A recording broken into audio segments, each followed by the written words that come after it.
All right, thanks for joining us. So down in Edwards, rival schools, Vail Christian and Vail Mountain School met on the volleyball court for the first time this season. Vail Mountain School, on a 3-game drought to Vail Christian, was looking to turn the tables. Ball comes in play for the first set. The Gore Rangers set up Quincy Probrimski, and she'll throw it down the Saints' throat on the slam. The next point after, Gore Rangers serving, and Probrimski won't give the Saints a chance to rally as she throws up the big-time block. Set point. The rally is on. Gore Rangers down 24-25, a make-or-break moment in the game early. Jesse Allen and the Saints place it on a weak spot for the Gore Rangers, and Vail Christian walks away with the first set. There was no quit in Vail Mountain School as they fought hard in the second set, but were just outmatched by Vail Christian. However, the third set told a little bit of a different story as Vail Christian would take it with ease 25-16. And they get the sweep over Vail Mountain School to pick up their 4th win in a row over their crosstown rival. So we're not sure if you've heard the news yet or not, but Battle Mountain High School football decided to fold their varsity program this season, displacing many of their players who were looking forward to taking the gridiron this season. Luckily, those players have found a new home. Once summer hits, anticipation is something every football player at Vail Christian feels. At the end of the season, you're kind of ready for a little bit of rest, but once that idea comes of you're going to be playing football soon, you really want to get after it. This feeling also struck the players of neighboring school Battle Mountain until a stunning announcement came. So what was your immediate thought when you heard Battle Mountain football was folding their program this season? Wow. Like, Battle Mountain, because I play for Eagle Valley for lacrosse, always been my rival. They've always been this, top tier team, and the fact that they lost their football team is just crazy to me. Mediocre seasons and minimal interest to play sealed the program's fate to forego their varsity season. The players who still wanted to take the field were left to find a new home, where many landed at Vail Christian. The transition so far, a blessing in disguise. I like it more. I like the intensity more. Everyone's always eager to get better. They're always looking for to fight for that one open roster spot or fight for a position that they know they should have. So I like the competition better. All 5 former Battle Mountain players are grateful to be on a roster and gel excellent with their new team. The new faces also excite the Vail Christian players. We're normally a small, quick team, but with some of these Battle Mountain kids, they're huge. It's going to be a lot of fun to have a really good line and be able to throw and run better. We're hoping to take this team far. Definitely win league, hopefully get to state, and hopefully win. So for now, Battle Mountain's merger with Vail Christian is a success, but one question still remains. Imagine Battle Mountain jumpstarts their program again. Would you go back? I wouldn't trade this for anything now. I'm excited. Vail Christian kicks off their season at home against Dolores Huerta Prep. So Vail Christian matched up with Dolores Huerta Prep and are starting the season off strong as they shut out the Scorpions 46-0 to improve to 1-0 on the season. Sophomore quarterback Asher Morris threw for 161 yards and 2 tutties to carry the Saints. One of those passes went to wide receiver Will Newman for 79 yards on the bomb for a touchdown. Vail Christian, they're going to take on Lyons High School on the road in 2 weeks, a game that senior linebacker Jack Pryor is looking forward to most on their schedule. 2 years ago, we beat them pretty good. Last year, they handed us our only loss of the season. We're going to go down there into Lyons County and win. Now checking in on some other scores from around the valley and beyond, Glenwood Springs knocked off Grand Junction to improve to 2-0 on the year. Eagle Valley fell to Basalt in their season opener, and Summit High shut out Woodland Park to improve to 1-1 on the season. Now last season there was a lot of hype around Eagle Valley cross country, especially around the boys team, but the Devils, they're down their star runner Jake Drever, who is now up in Boise State competing for the Broncos. Nevertheless, this team is confident, entering a new season without their star runner. So I'm with head coach of Eagle Valley, Melinda Brandt, and there's a fall season approaching for the Devils this season. How are you doing, Coach? We are really looking forward to it. Today's our first day of practice, and we got a great group out. We have about 45 on our roster right now. Okay, and kind of walk through me, there's a lot going on behind us. What's about to take place? On the first day, we always do a 2-mile time trial. We just want to see where kids are at after their summer training. It also helps us identify their pace for workouts so we can move forward with workouts at the right pace for them. New year, new season, a lot of success last year. What's the expectation as the head coach of this Devils program? Yeah, I think it's to keep moving forward and keep that trajectory. I knew we were a top 10 team for about the last 2 years. We just couldn't pull it together at the end. So in 2022, to be 4th at state, we want to be right back there this year. I'd love to see us higher at regionals. We were 3rd in the region, but 4th at state. So our region's one of the toughest regions, and we came back and beat all the teams, or we beat the teams that beat us and the regionals, and then Central beat us. So we just want to be that top team from the Western Slope this year for the fellas. And the girls are making a big comeback. We're putting the pieces together. We got some new pieces on the girls' side. So we're really looking forward to seeing how they'll compete this year. Okay, and last year you lost 2 of your top seniors from last year's team. Yeah. They were very successful and talented runners in themselves, but do you see anyone else stepping up to kind of fill that gap? Yes, our boys team is really deep, which has been awesome. They just keep coming up the pipeline. They see the success. They want to be a part of it. Jake is off to Boise State, but I think between the Blair boys, Cooper, Armando, guys coming up that didn't score last year but will score this year, it's going to be really fun to just see. I think we will be better and more competitive as a team this year as some of those younger guys get bigger, faster, stronger. Okay. And talk to me a little bit about Jake. You're obviously losing him from last season, but he's such a special kid, you know, very talented. Also ran a 15:19:40 for his PR last season, the first Devil ever to break that 16-minute mark.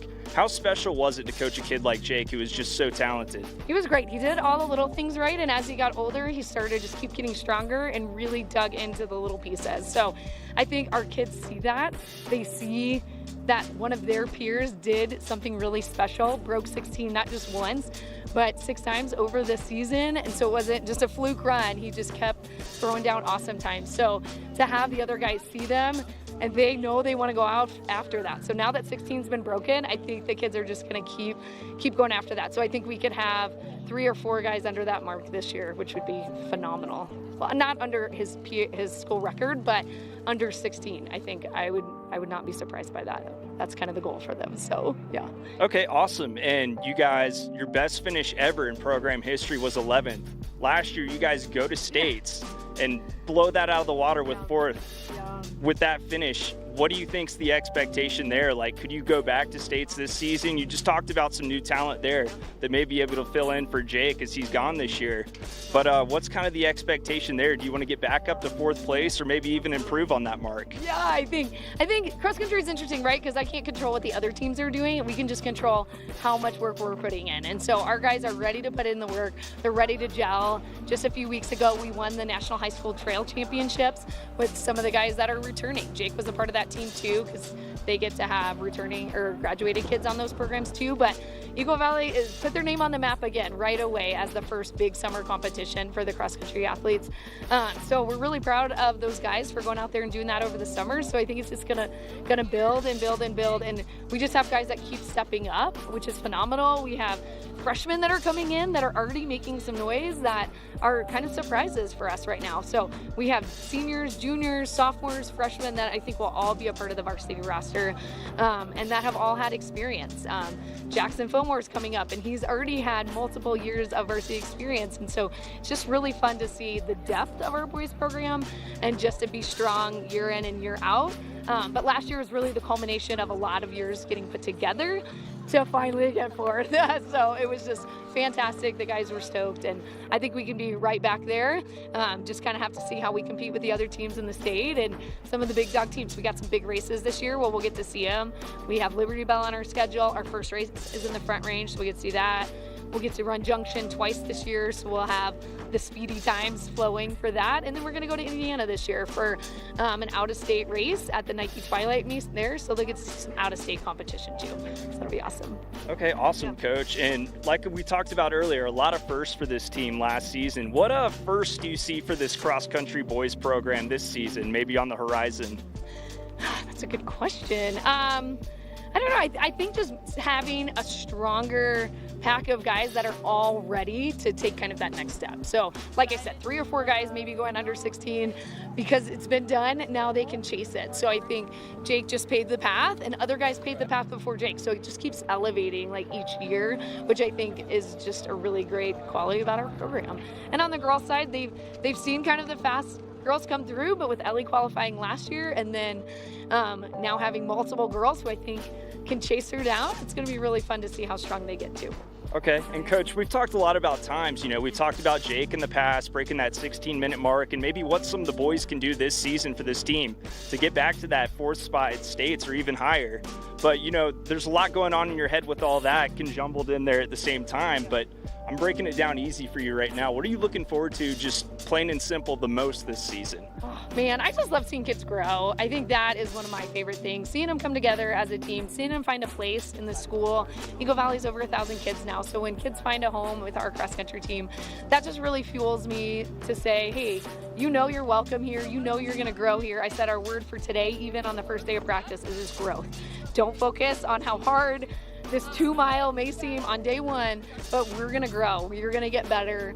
We do this 2-mile at the end of the season too, and they see how much they've grown. Cross country is not like track where every meet is different, every course is different, and so to see them grow from a 2-mile to a 2-mile, they can see all the work they've put in. And so seeing the personal connection, seeing the leadership develop, and just seeing their personal growth is one of my highlights of the season. Okay, so many things to look forward to this season. Any other exciting events coming up that you'd like to talk about? Well, our exciting event is our home meet. We get to bring our home meet back. So we're going to be up at the Sienna Valley Club here on September 16th and hosting, we already have 15 teams committed, but we haven't had a home meet since 2020. So we're really excited to bring that back for the community so Gypsum and Eagle can really see all that cross country has. We'll have a kids race, a citizens race. So that is something that's really exciting for us too.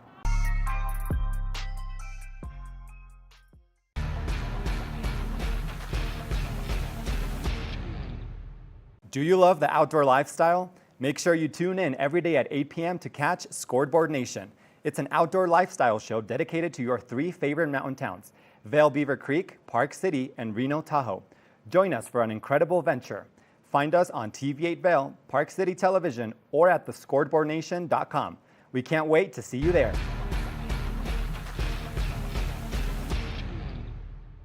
When you're in Vail, you're in vacation mode, and you need a flexible home tour experience that fits into your schedule. We transformed how you view and buy homes in the Vail Valley. With immersive, cutting-edge technology, you can explore properties 10 times faster. In our lounge, we guide you through this digital world on a 16-foot screen where you can imagine your next home in comparison to your favorite recreational spots. Say goodbye to multi-day home tours and hello to a quick stop between your other plans. That's the power of the immersion theater.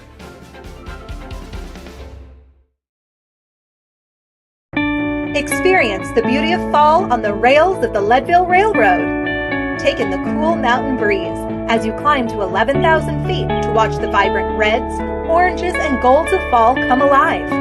Enjoy delicious hot beverages, learn some history, and relax with family and friends. Even your pets can enjoy a ride on the train.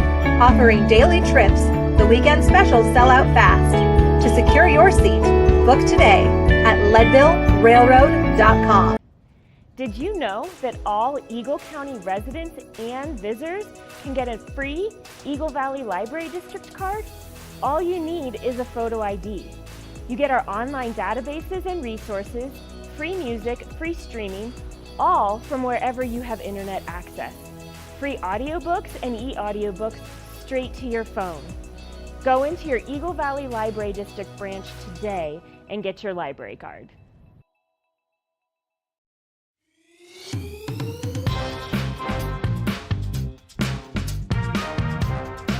Well, Archer and I are going to get headed on further down the trail, but I hope you'll catch up with us a little bit later. Hi, I'm Ben Roof, and I'm one of the new hosts here at TV8. I'm so excited to share all of my explorations throughout the Vail Valley with my dog Archer, where we'll be taking you to hiking trails, biking trails, maybe we'll go rafting, fishing, or whatever else we can come up with. I'm so excited to share all of that with you in my new segment, Outdoor Adventures. Don't forget to catch up with us every day right here at TV8 Vail or at tv8vail.com, because there's always more for you on 92.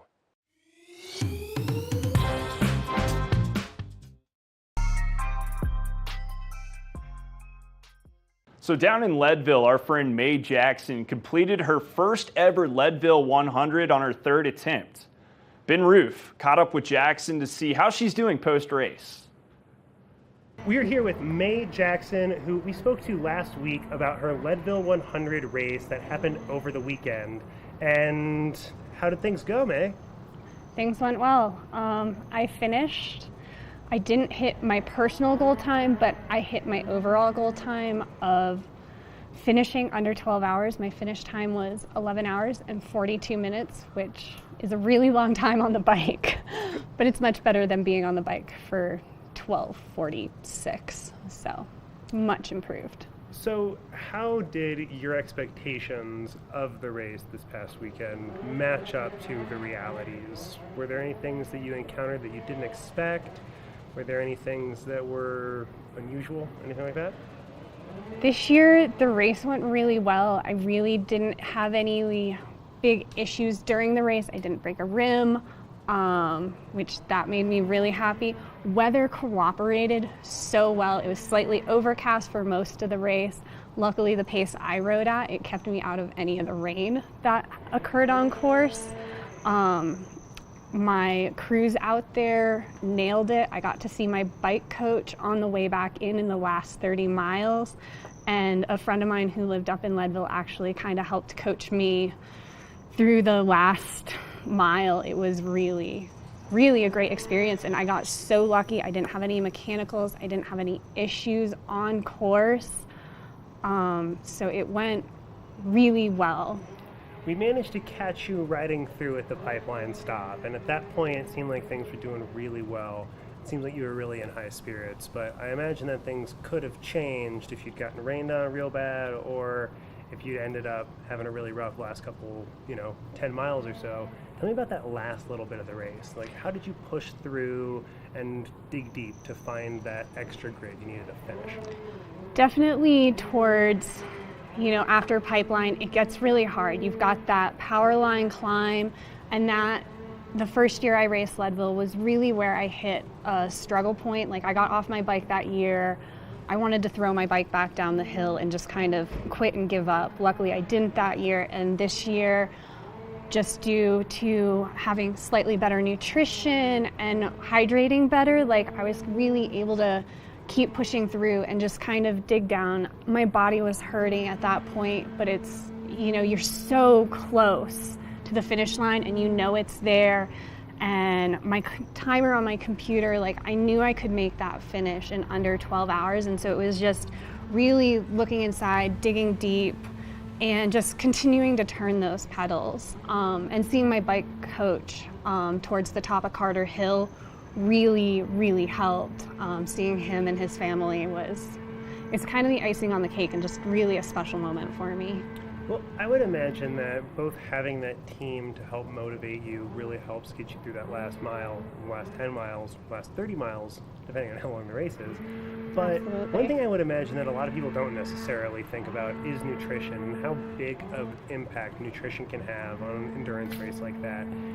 What are the things that you kind of think of when you're leading up to the race, and kind of what are your thoughts about nutrition, both in the days leading up and for the race itself? I mean, in the days leading up, it's super important to make sure you're putting in enough calories and extra calories, because you kind of want those calories stored in your muscles to be able to pull from them. And just staying super well hydrated, because you're going to put your body through immense pain and just caloric use. Kind of according to a lot of like my watch and some of my digital assistants, whatever, it's telling me I'm burning close to 5,000 calories during that, 11, 12-hour period of time. And that's a lot. So you have to be trying to constantly be putting fuel into your body. So leading up to the race, it's, kind of figuring out what nutritional aids I want to use while I'm on the bike. I use a combination of gels. This year I brought cookies, and they were key for me. Like, I'd pull a cookie out of my back pocket and I'd be like, oh my gosh, yay, cookie time. What kind of cookies? They were Adam's great-grandmother's gingerbread cookies, or ginger snaps. They are fantastic. Like, I'd eat that and it actually kind of put a smile on my face. So it was super helpful. And then using, a caloric drink mix as well in my bottle to just kind of help fill in those gaps. And even this year, I still fell pretty short on my caloric intake during the race, but I did way better than I have in the past. Well, and I would imagine that you can't exactly eat a meal during the race. So it's a lot of like snacking on the go, but I would imagine that since it is a race, you don't have a lot of time for, the biology needs either. Is that something that you just kind of have to work in as you can when you hit an aid station? Or do you try and limit your calories so that there's not that issue during the race? You kind of want to find your balance, and everyone's different, so it's really knowing your own body. Like for me, I didn't have to use a porta potty or the restroom at all while I was out there. But luckily for the guys, like they can just step off their bike and relieve themselves. For the women, it's a little bit more difficult. I'm really fortunate, and plus, I don't think I ever hydrate well enough, so I don't ever run into that issue. But, there are porta potties at the aid station, so it is kind of timing and, just knowing your own body. And for some of the other racers out there who did get caught in the rain, or for yourself, did you find a huge impact on the course itself? I mean, even though it had rained the evening before and you saw some rain during the day, really that rain kind of helped, but it was still shockingly pretty dusty out there. But fortunately the sun wasn't beating down on you the whole time, which I imagine can make or break a race experience like that. It really can change it because, that hot sun out there, it's just kind of increasing how much you need to hydrate and add in more electrolytes and salts. So, not having that sun out there was huge. It definitely gave me a better sense of comfort. I don't like racing when it's hot out, so it was nice to have the clouds. So then the next day, immediately after your big Leadville race, you were off to Snowmass, right? Yeah. And for another race? No, not for another race. For a charity event. Tits Deep for Breast Cancer, a foundation that's kind of near and dear to my heart. It's out there to help support women who are under the age of 40, either find breast care health and or support groups, and just kind of, give that age group that, is often underserved a chance to feel part of the community and have their place and their voice heard. Well, it's awesome. It sounds like you've found both a way to really push yourself and find some ways to give back to the community. Is there anything else you want to mention that somebody might not have thought about, or that people who are new to endurance biking might not think about when they're thinking about something like Leadville 100? First of all, if it's something you're interested, go do it. The other thing is get a coach. Having a coach to be there to support you, give you a little bit of guidance on the training and some of the nutrition aspects are absolutely fantastic, but also find some really supportive people to go ride with. It makes a difference. Friday mornings with the Gore Range Gravity Alliance, I'm part of a group. We call ourselves the Slow Ladies Ride. And so we do that every Friday morning. You can find that on Instagram through Gore Range Gravity Alliance, where we'll be riding weekly. Well, awesome. May, thank you so much for joining us, and best of luck in your Town Series race this afternoon. Thank you, Ben. We'll see the Buffs and Coach Prime in full action this weekend as CU travels down to Texas to take on national championship runner-up TCU on the gridiron.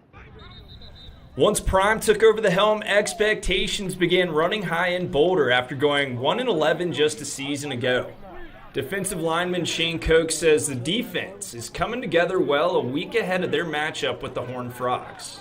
Like I said, everyone coming in, is learning a whole new defense in the summer. It's not the easiest thing to do. So just everyone just really trying to understand it, helping us be able to play faster has been the biggest thing for us. And I think as we continue on, as we continue to learn the plays, we can learn concepts, and now practicing for TCU, just like us being able to do that has allowed us to play faster, play better, play smarter. Game time for Colorado and number 17 TCU will come at 10 a.m. Mountain Time. You can also see other games from teams around the Centennial State. CSU will have their season opener at home in Fort Collins against Pac-12 foe Washington State, one of the few remaining teams slated to play in the Pac-12 conference for the 2024 season. How about that? Then we go to Colorado Springs, where the Air Force Academy will be hosting Robert Morris for their first game of the season. So some exciting games this weekend on the gridiron, and personally I'm really looking forward to see how the Buffs match up with national championship runner-up TCU. But make sure to continue coming back to us for all the latest sports coverage around the Valley and beyond.